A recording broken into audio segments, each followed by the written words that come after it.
Hi, this is Robin Thomas with Living Well Connections, and I am so happy to be introducing a 12 plus 1 week series of trainings, short trainings, all on one topic, the overwhelm to purpose and joy. Today, our session is going to be talking a little bit about where I'm coming from, my background, and breathe, release tension, and set intention. So first, a little bit about me. I'm Robin Thomas, and I'm a business and lifestyle coach and a community leader in holistic health and wellness.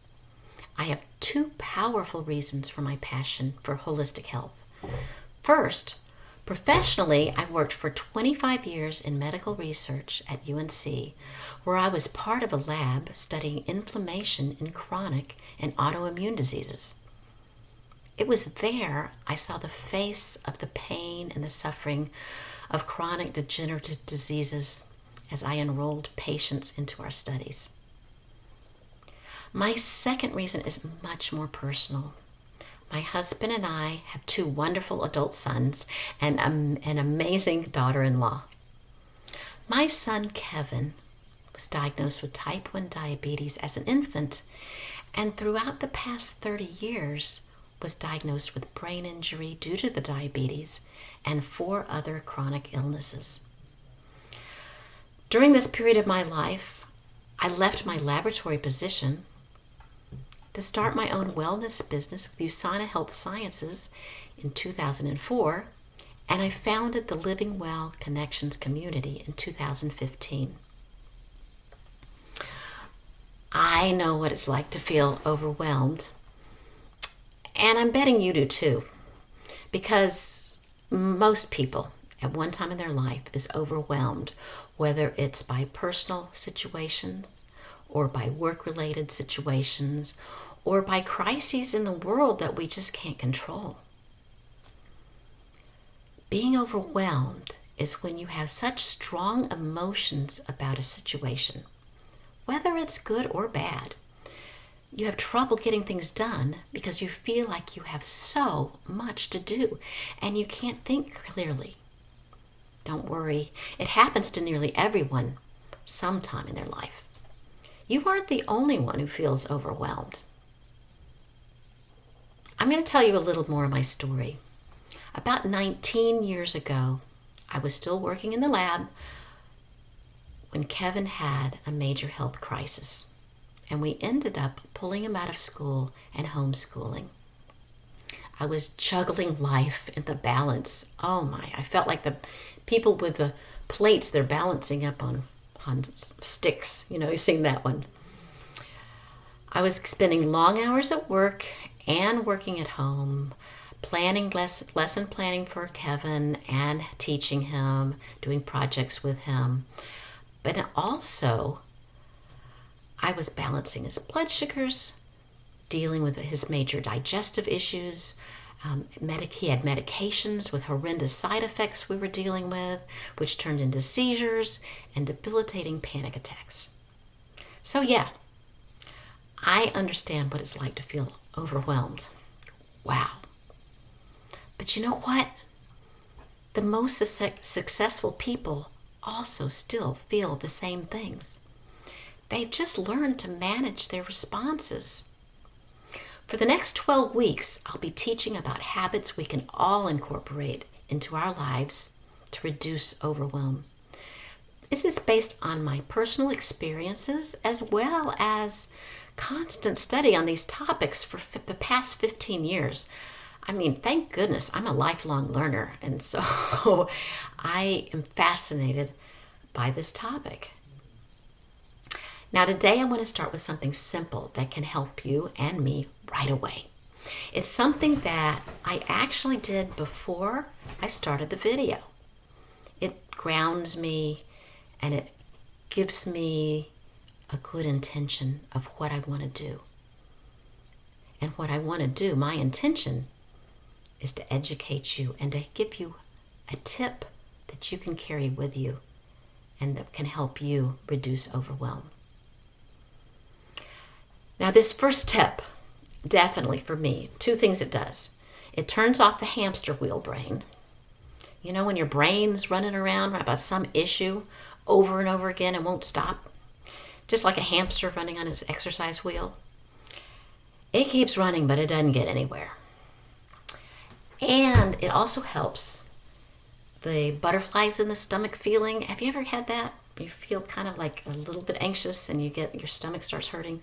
It helps that too. So this is something that you can do through any transitions during the day. Sitting at the computer or anything. So let's just get started with one step. I'll show you. So we're going to close our eyes and we're going to breathe. Now make sure you're sitting comfortably. Now I was crossing my legs, so you want your knees bent, sitting comfortably, and your feet on the ground, and just relax your shoulders and your head and your neck. You might want to twist a little bit with your neck. Just relax. And once you're relaxed a little bit, the breathing is going to help you relax even more. So what you want to do is you want to breathe in through your nose and then out through pursed lips. So I'll show you. And here, while you're learning, it's really nice to put one hand up on your chest and the other down on your stomach, so you can feel your stomach rise, not your chest rise when you breathe. You want to have nice deep breaths that go all the way down into your abdomen. So let's try it for 3 times.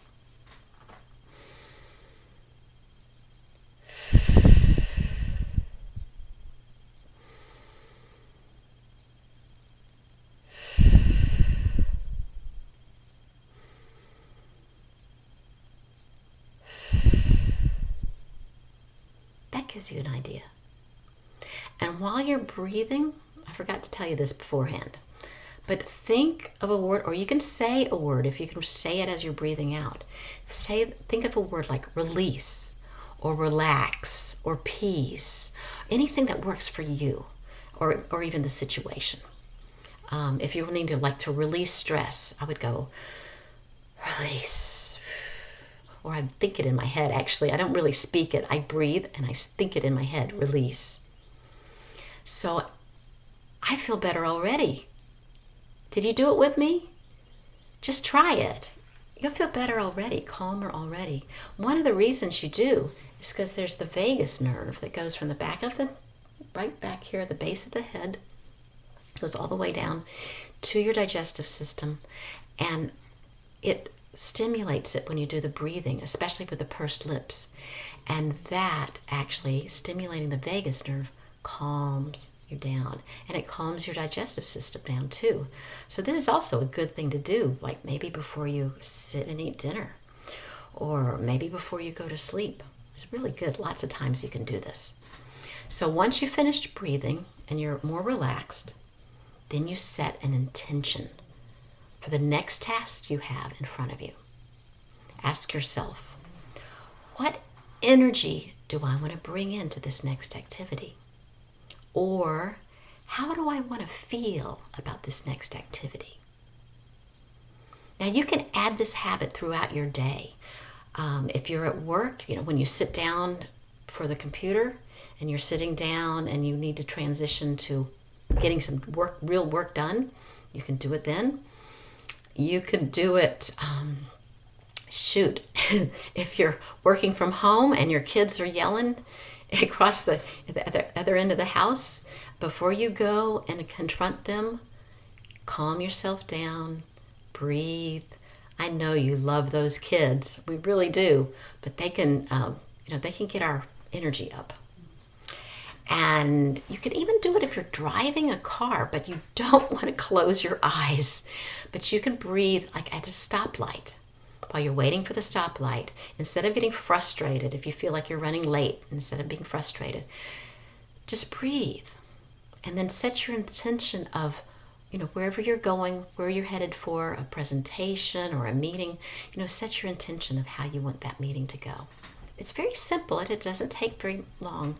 Just practice this throughout the day and you're really going to find that you have clearer thinking and you're going to be able to get more stuff done. So thank you very much for listening. And I wanted to let you know I have a gift for you. It has related to my community, Living Well Connections.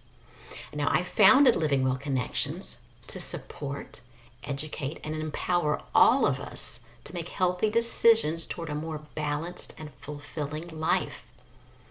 So head over to livingwellconnections.info to learn a little bit more about us.